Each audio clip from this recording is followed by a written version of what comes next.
Assalamualaikum warahmatullahi wabarakatuh. Selamat pagi, perkenalkan diri, nama saya Umi Haryati dari SMA Negeri 1 Kota Probolinggo, LPTK Universitas Wijaya Kusuma Surabaya, sedang melakukan uji kinerja untuk memenuhi prasyarat sebagai mahasiswa PPG Daljab Angkatan 3 tahun 2023 pada tanggal 4 Maret 2024. Terima kasih.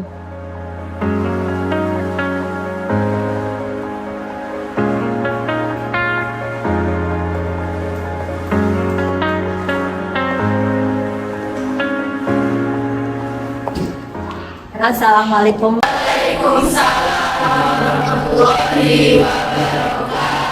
Ya, selamat siang. Gimana kabar kalian semua? Ya. Sebelum pembelajaran dimulai, hari ini saya mau kalian berdoa dulu. Menurut keyakinan masing-masing, dipimpin oleh ketua kelas. Duduk siap. Sebelum kita memulai pembelajaran, marilah kita berdoa menurut keyakinan dan agama masing-masing. Doa di dalam hati, mulai.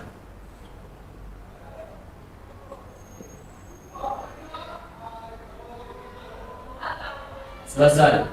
Ya, terima kasih. Semoga doa yang kalian panjatkan hari ini bisa bermanfaat dan bisa berkah di ilmu yang kalian peroleh. Amin. Ya. Hari ini yang di kelas 11I apakah ada yang tidak hadir untuk tes? Ya. Siapa? Sabrina. Ya. Kenapa Sabrina? Ya, semoga dengan gugurnya sakit Sabrina bisa mendapatkan sebuah istilahnya itu Sabrina bisa berkumpul kembali di kelas ini. Jadi gugurnya dosa dari Sabrina itu akan mendapatkan nilai plus ya, seperti itu. Amin. Ya, sebelum pembelajaran hari ini dimulai, mungkin ada kalanya ada sampah di sekitar kanan kiri di bangku kalian.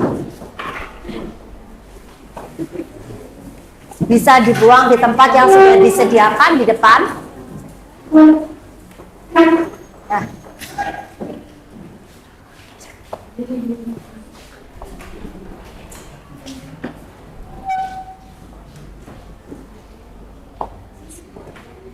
Karena kebersihan itu adalah sebagian dari ya, jadi kalau kita tidak bersih, otomatis pembelajaran yang kita peroleh itu tidak akan sehat seperti itu.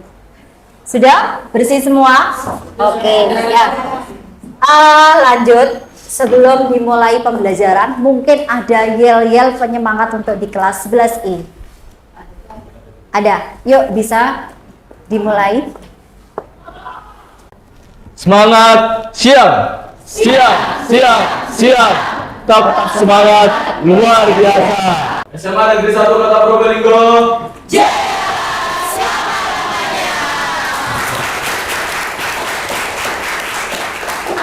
Ya, terima kasih kalian sudah antusias sebagai penyemangat di siang hari. Ya, jam terakhir lagi. Nah, sebelum pembelajaran kita mulai, berarti saya ingin bertanya kembali, mengulas kembali, mereview kembali materi minggu kemarin biar kalian tambah semangat lagi. Minggu kemarin materi yang saya sampaikan materi apa ya? Teks argumentasi. Ya, materi teks argumentasi. Mungkin ada yang mau mengulas dari salah satu kelas ini. Oke, Fani. Jadi teks argumentasi adalah teks yang berisikan opini atau pendapat dari penulis yang didasarkan oleh fakta dan bukti yang konkret. Tujuannya itu untuk menarik minat pembaca. Mungkin ada penambahan lagi. Oke. Izin memberikan penjelasan mengenai struktur teks argumentasi. Iya. Jadi struktur teks argumentasi ini ada 3. Yang pertama itu ada pendahuluan, lalu yang kedua itu ada tubuh argumentasi, dan yang terakhir ada kesimpulan. Di mana pada bagian pendahuluan ini memuat argumen yang akan disampaikan oleh penulis. Sedangkan pada bagian tubuh argumentasi ini berfokus pada usaha penulis untuk membuktikan gagasan atau pendapat yang telah ditulis pada bagian pendahuluan. Sedangkan pada bagian kesimpulan ini mencakup keseluruhan isi dari teks argumentasi.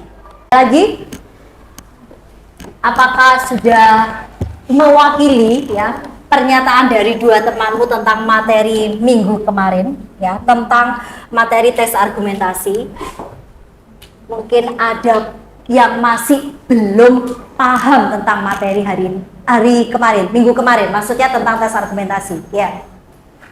Izin bertanya, Bu. Ya. Permisi Bu, izin bertanya. Tadi dari Fani sudah menjelaskan definisi dan Sally sudah menjelaskan struktur. Nah, saya mau bertanya, apa ciri-ciri dari teks argumentasi dan bagaimana langkah-langkah untuk membuat teks argumentasi? Terima kasih. Mungkin dari pernyataan ataupun gagasan ya, pendapat dari Sanja Bella, ada yang mau menimpali? Ya, oke. Jadi untuk pertanyaan dari Sanjabella atas ciri-ciri dari teks argumentasi dan langkah-langkah penyusunan teks argumentasi itu sendiri, yang pertama untuk ciri-cirinya itu bersifat pendapat atau opini, memiliki alasan dengan bukti fakta, bertujuan meyakinkan seseorang, bahasanya lugas, dan bersifat menyangkal atas argumentasi pihak lain. Sedangkan untuk langkah-langkah menyusun teks argumentasi itu sendiri, yang pertama membuat topik terlebih dahulu, yang kedua menetapkan tujuan karangan, yang ketiga melakukan observasi lapangan, yang keempat membuat kerangka karangan, kelima mengembangkan kerangka karangan, dan yang terakhir membuat kesimpulan. Dari pendapat ataupun ide yang kalian sampaikan hari ini tentang tes argumentasi, mungkin bisa ditarik kesimpulan dari materi sebelumnya. Materinya tetap tentang tes argumentasi. Ya, siapa dari kelas ini? Saya, Bu. Kesimpulan untuk dari materi teks argumentasi itu sendiri, yang pertama, teks argumentasi adalah teks yang berisikan opini atau pendapat dari penulis yang didasari oleh fakta dan bukti yang konkret yang bertujuan untuk mengajak pembaca. Kemudian dari strukturnya itu sendiri, yang pertama adalah pendahuluan, badan argumen, dan kesimpulan. Untuk ciri-cirinya, yang pertama bersifat pendapat atau opini, yang kedua memiliki alasan dengan bukti fakta, bertujuan meyakinkan seseorang, bahasa yang digunakan lugas, dan bersifat menyangkal atas argumentasi pihak lain. Dan yang terakhir, langkah-langkah menyusun teks argumentasi itu sendiri, yang pertama membuat topik terlebih dahulu, menetapkan tujuan, melakukan observasi lapangan, membuat kerangka karangan, mengembangkan kerangka karangan, dan membuat kesimpulan. Oke. Ya, oke ya. Jadi tes argumentasi ditarik kesimpulan oleh si Feby memang sudah layak. Yang sudah saya sampaikan materi minggu kemarin tentang teks argumentasi. Jadi perlu kalian garis bawahi materi hari ini itu tetap seperti kemarin ya, materinya tentang tes argumentasi, cuma beda kalau kemarin kita menentukan struktur sama jenis argumentasinya, tetapi kita di hari ini atau di minggu ini kita materinya yaitu menulis teks argumentasi dengan menggunakan metode TTW. TTW itu apa? Seperti apa itu? Berpikir, bertanya, dan menulis. Oke, ya. Jadi hari ini akan saya jelaskan tujuan dan materi tentang TTW yang ada pada teks argumentasi. Sebentar, saya tampilkan dulu. Tujuan pembelajaran hari ini sudah saya paparkan di slide Salindia yang ada di depan. Bisa dibaca. Tujuan pembelajarannya hari ini yaitu yang pertama, peserta didik dapat menulis kerangka tes argumentasi dengan tema bencana alam secara efektif. Yang kedua, peserta didik dapat menulis pengenalan dan pernyataan dalam teks argumentasi dengan tema bencana alam secara efektif. Yang ketiga, peserta didik dapat menulis alasan dan bukti pendukung dalam teks argumentasi dengan tema bencana alam secara efektif. Yang keempat, peserta didik dapat menulis komponen penutup dalam teks argumentasi dengan tema bencana alam secara efektif. Jadi, tujuan pembelajaran hari ini adalah tentang menulis teks argumentasi. Bencana alamnya di mana, Bu? Bencana alamnya nanti ada gambar-gambar yang tersedia di lembar kerja peserta didik yang akan saya bagikan nantinya. Dari tujuan pembelajaran hari ini, apakah ada pertanyaan? Tidak ada? Ya, kalau tidak ada, saya lanjutkan untuk materi tentang teks argumentasi di pertemuan kedua hari ini. Langkah-langkah menyusun dari teks argumentasi. Bentar. Jadi langkah-langkah menyusun teks argumentasi itu adalah yang pertama, penulis harus memilih dan menentukan pokok permasalahan apa yang akan diangkat dan dituangkan ke dalam teks argumentasi. Untuk pengertian teks argumentasi sudah saya tayangkan di pertemuan yang pertama ya, yang di situ sudah ada link Google Drive-nya, yang tinggal kalian mengakses saja. Jadi untuk pertemuan kedua ini, pertemuan 1 dan pertemuan 2 itu link Google Drive-nya sudah saya sampaikan di pertemuan yang pertama. Jadi kalau kalian mau mengakses kembali materi hari ini, bisa tinggal klik di link Google Drive yang sudah saya tuangkan di pertemuan pertama. Hari ini yang untuk pertemuan pertama, jadi ada langkah-langkah menyusun teks argumentasi. Jadi kalian sebelum menulis itu ada langkah-langkahnya. Yang pertama, penulis harus memilih dan menentukan pokok permasalahan apa yang akan diangkat dan dituangkan ke dalam teks argumentasi. Jadi kalian nanti sebagai penulis, kalian tuh harus memilih untuk menentukan pokok permasalahan yang akan dikaji atau yang akan diangkat.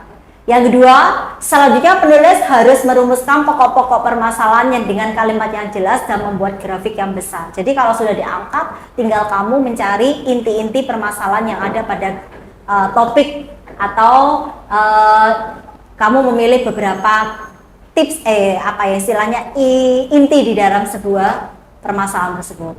Yang ketiga, penulis juga harus menetapkan tujuan dari teks argumentasi tersebut. Dan keempat, setelah itu kumpulan berbagai bahan yang berupa fakta, karena memang argumentasi dalam bentuk fakta, keterangan ini adalah bisa dalam bentuk sebuah kesaksian orang lain, itu bisa dalam bentuk opini atau para ahli sebelum menuangkan ide pokok ke dalam suatu tulisan.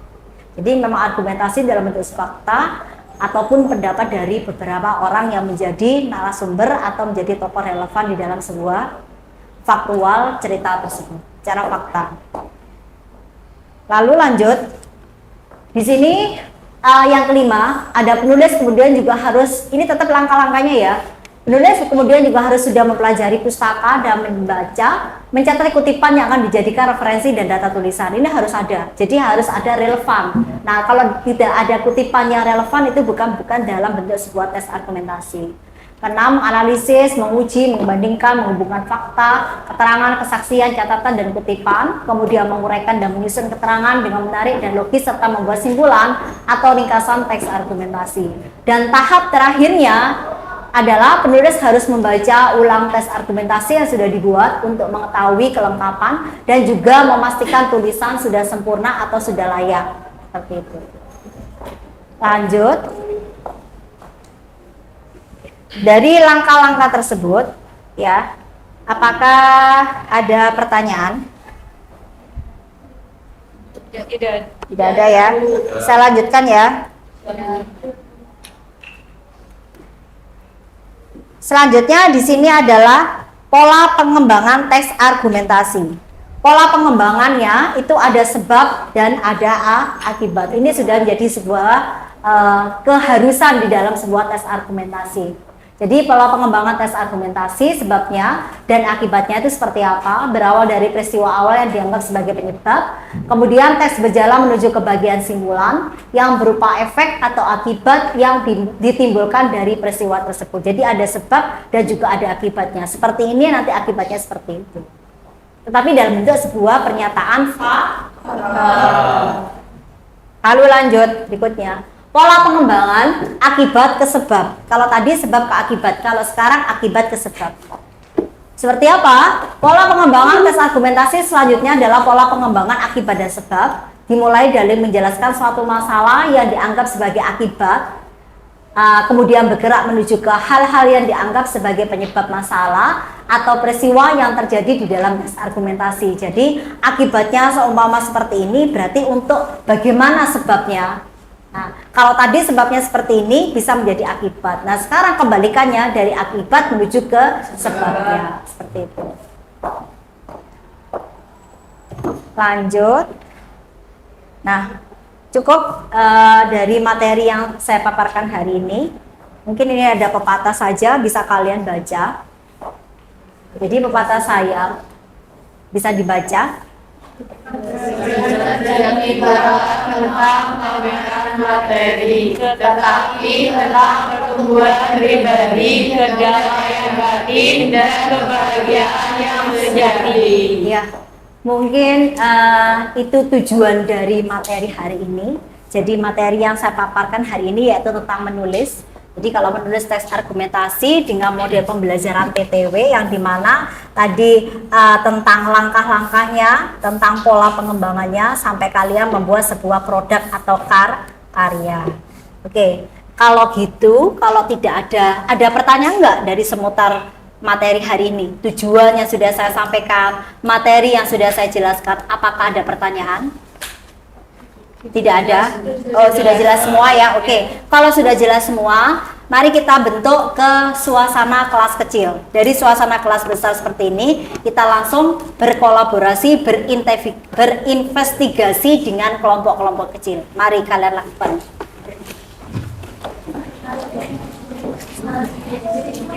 Tolong diperhatikan sebentar. Ini kelompok yang sudah ditentukan kalian sendiri untuk materi hari ini, atau materi yang kemarin kelompok ini tetap sama seperti ini? Tetap sama. Ya. Jadi ada 4 kelompok di pembelajaran hari ini ya. Ini kelompok 1, kelompok 2, kelompok 4. Oke ya. Jadi hari ini akan saya berikan lembar kerja peserta didik yang dimana lembar kerja ini yang akan fungsinya menjadi target kalian untuk mencapai sebuah permasalahan yang sudah saya paparkan tadinya. Oke, saya bagikan dulu ya. Kelompok 1. Ini kelompok yang kedua LKPD-nya. Oke. Ini LKPD-nya kelompok 3 dan ini LKPD-nya kelompok yang keempat. Oke. Setelah kalian menerima lembar kerja peserta didik, ini saya akan membacakan tentang asesmen atau penilaiannya di sana di LK 2.1 karena memang di sana adalah pertemuan yang kedua. Itu adalah menulis teks argumentasi, rubrik penilaian menyusun kerangka argumentasinya. Yang pertama ada judul, ya, ada judulnya.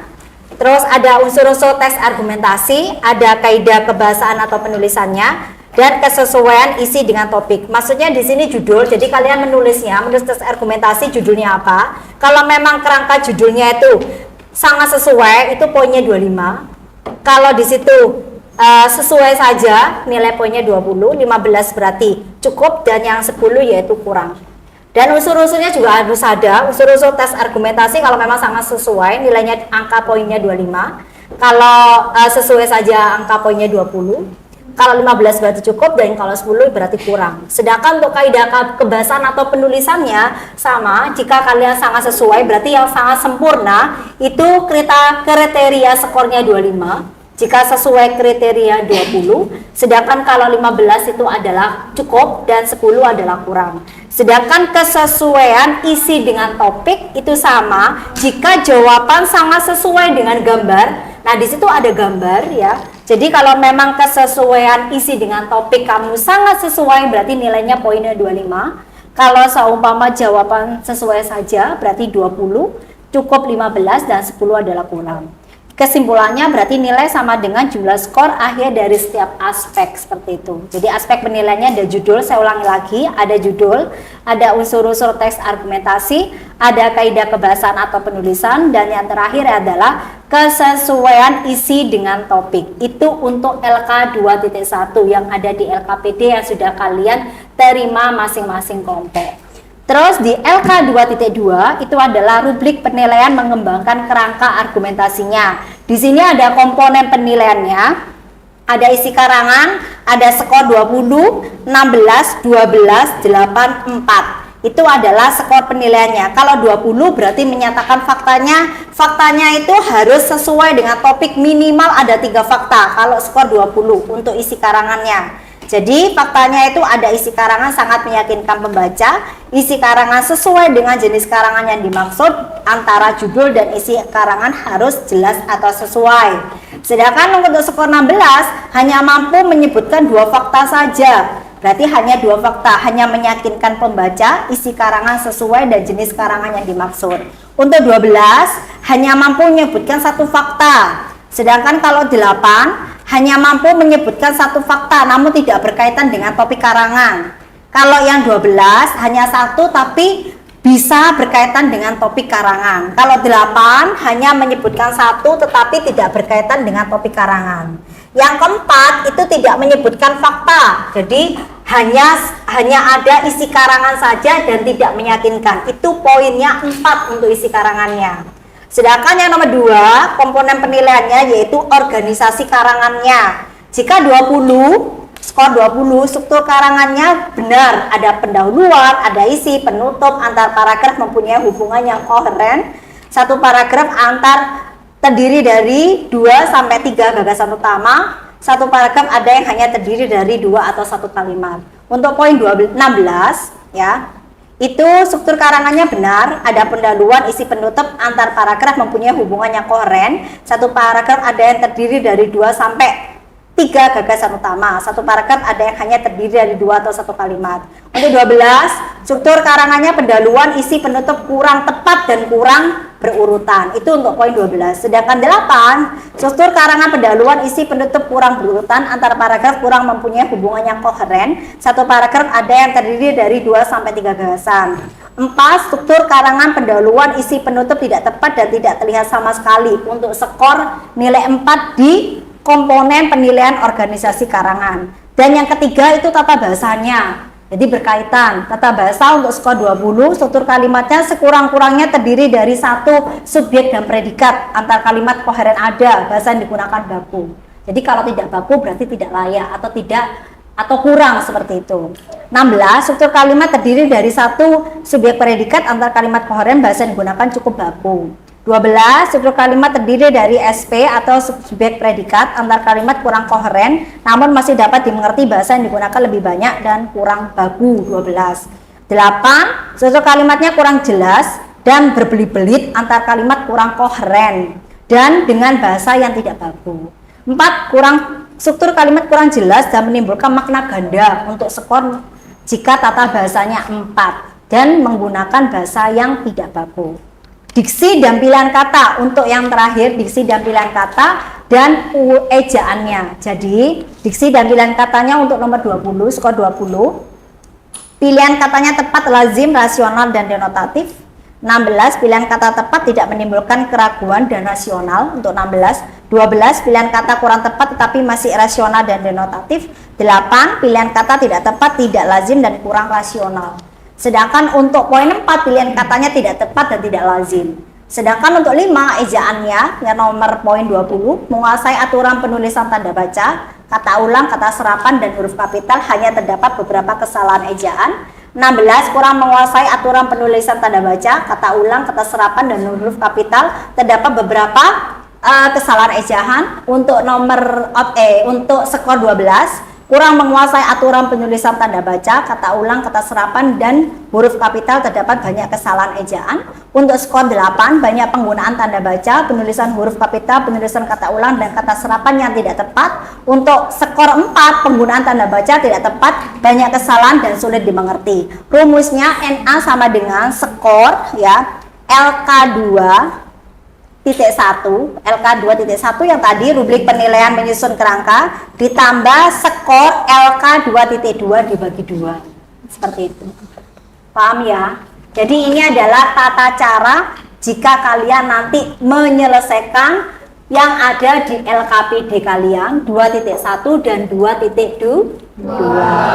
Ya, oke. Sekarang langsung dieksekusi LKPD-nya. Kalian langsung memilih gambar yang ada pada LKPD 2.1 yang sudah saya berikan di masing-masing kelompok yang ada di meja kalian. Oke. Nah, ini yang gambar 1 itu gambar sampah. Kalau yang gambar 2 itu penebangan liar. Kira-kira kita enaknya pilih yang mana? Gambar 1 sih. Yang sampah udah Ya, sampah. berarti kelompok 1 memilih tentang gambar sampah ya, yang akan menjadi topik permasalahan yaitu tentang sampah. Iya. Oke, sudah. Terima kasih. Terima kasih, Bu. Ternyata ada 2 gambar, Rek. Gambar 1 ini kalau nggak salah tentang sampah nggak sih? Iya. Kalau 2 penebangan pohon. Iya. Menurut kalian enak yang mana, Rek? Yang kedua Iya.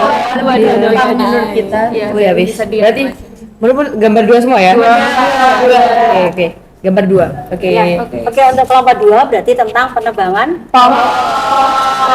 Terima kasih. Sama-sama. Kita enaknya milih gambar yang mana ya? Gambar yang ini kayak. Kalau kataku sih gambar 1. Iya, boleh Satu aja. Berarti tentang sampah aja ya? Iya. Boleh. Sudah? Untuk kelompok 3 ya berarti yang diangkat yaitu gambar 1 tentang sampah. Iya. Oke, ya, terima kasih. Untuk kelompok 4, topik yang dipilih di dalam gambar yang ada di LKPD, memilih yang mana?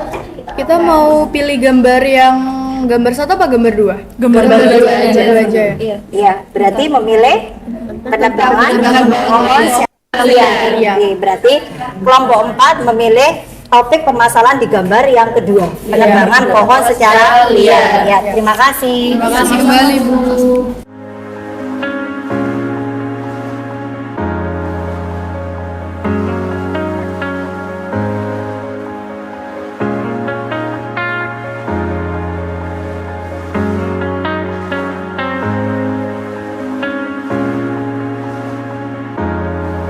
Sebelum kalian mengeksekusi yang ada di LKPD masing-masing kelompok dengan topik yang sudah kalian pilih, dengan gambar yang sudah kalian pilih, nah saya ingin fasilitator di masing-masing kelompok untuk bertanya tentang materi teks argumentasi. Ya, kelompok mana dulu?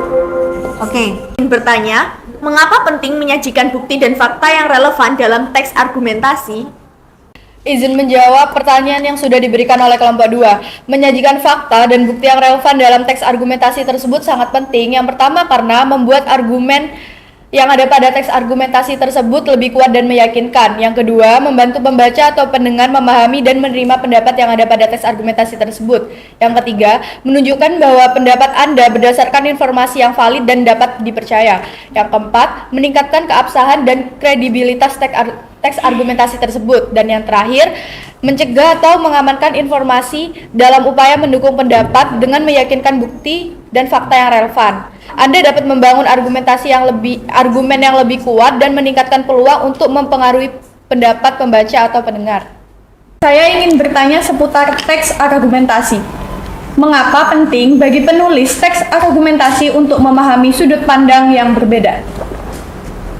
Saya ingin menjawab pertanyaan dari kelompok 3. Jadi penting bagi penulis teks argumentasi untuk memahami sudut pandang yang berbeda, karena dengan memahami sudut pandang yang berbeda membantu penulis untuk mengidentifikasi argumen-argumen yang mungkin diajukan oleh pihak lain, sehingga dapat mengantisipasi dan menanggapi dengan lebih efektif. Kedua, dengan memahami sudut pandang yang berbeda, membantu penulis melihat berbagai perspektif dan memperoleh pemahaman yang lebih komprehensif tentang topik yang dibahas.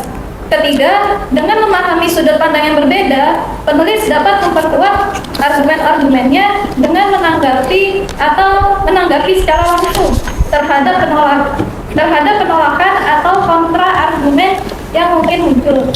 Keempat, memahami sudut pandang yang berbeda juga mencerminkan sikap yang terbuka dan rasional, sehingga dapat membangun citra penulis yang objektif dan dapat dipercaya. Setelah kalian mengeksekusi yang ada di LKPD masing-masing kelompok kalian, nah hari ini saya kepingin dari kelompok 2 dengan bisa dieksekusi atau diberikan umpan balik di kelompok yang keempat, kelompok yang ketiga bisa dieksekusi dan diberikan umpan balik di kelompok 1. Mari masing-masing fasilitator untuk memberikan kepada kelompok yang tadi saya sudah berikan beberapa petunjuknya.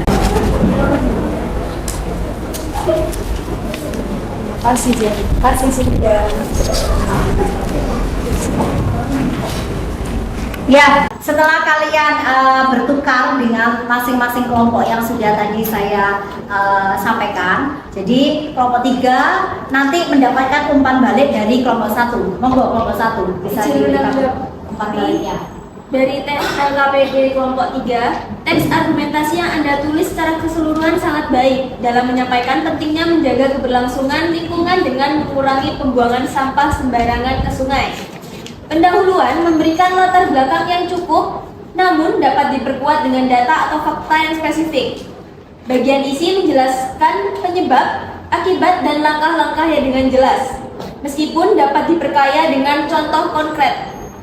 Kesimpulan, merangkum poin utama dan menekankan pentingnya kerjasama antara pemerintah, masyarakat, dan pihak terkait. Gaya penulisan sudah terstruktur dengan baik, namun dapat diperkaya dengan kalimat yang lebih kuat dan penggunaan kosakata yang menarik, menambahkan data, informasi terbaru, dan implikasi global akan memperkuat argumen.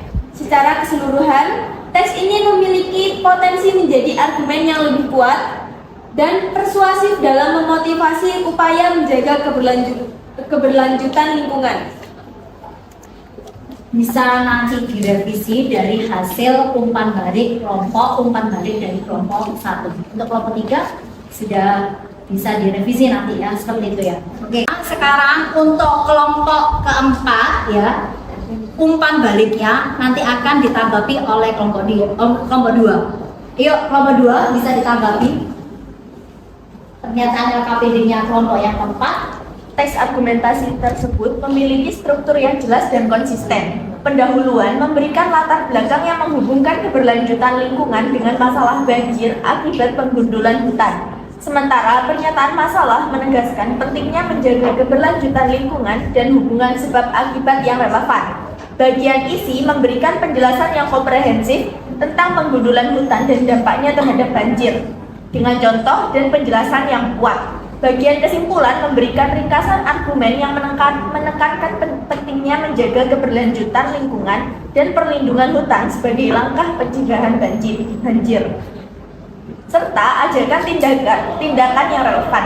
Secara keseluruhan, teks argumentasi tersebut memberikan informasi yang berguna dan membangkitkan kesadaran akan pentingnya menjaga keberlanjutan lingkungan dalam mengatasi banjir yang disebabkan oleh penggundulan hutan. Oke. Bisa direvisi untuk umpan balik yang dari kelompok 4 dari kelompok 2 ke kelompok 4. Oke, sudah. Ya, dari pemaparan yang sudah disampaikan oleh umpan balik dari kelompok 3 diumpan balik oleh kelompok 1, kelompok 4 diumpan balik oleh kelompok 2. Oke. Jadi hari ini kalian bisa kembali lagi ke suasana kelas besar, bisa berubah dari kelas kecil, bisa diubah kembali ke kelas besar.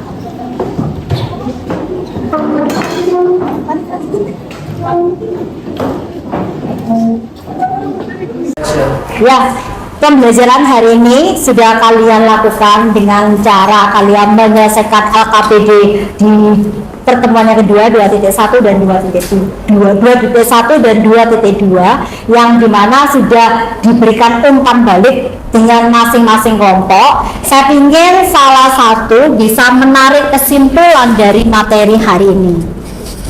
Ya, oke. Izin menyimpulkan, jadi dari pembelajaran hari ini kita belajar cara menyusun teks argumentasi, yaitu yang pertama memilih pokok permasalahan yang akan diangkat, kemudian merumuskan pokok-pokok permasalahan dan menentukan tujuan teks, kemudian mengumpulkan berbagai bahan yang berupa fakta, kemudian mempelajari pustaka dan mencatat kutipan yang relevan, menyusun keterangan dengan menarik dan logis, dan yang terakhir membaca ulang untuk mengetahui kelengkapan teks argumentasi.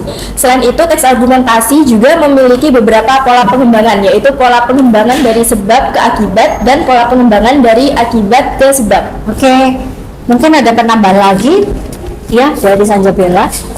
Dari pembelajaran kita kali ini, kita bisa tahu Ya, oke. bahwa bukti dan fakta yang relevan sangat penting dalam teks argumentasi karena dapat membantu menguatkan argumen dan meyakinkan pembaca. Selain itu, bagi penulis penting untuk memahami sudut pandang yang berbeda untuk membantu mengidentifikasi argumen yang mungkin diajukan oleh pihak lain sehingga dapat mengantisipasi dan menanggapi dengan lebih efektif. Oke.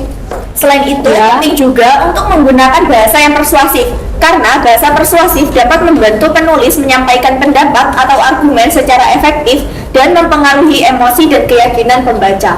Ya, sudah lengkap. Jadi tidak usah diragukan lagi bahwa materi ini kalian sudah memahami dari beberapa pokok tujuan pembelajaran hari ini. Ya, mungkin pembelajaran hari ini cukup ya untuk menulis tes argumentasi. Mungkin pembelajaran selanjutnya next ya itu adalah pembelajaran menulis teks argumentasi secara individu.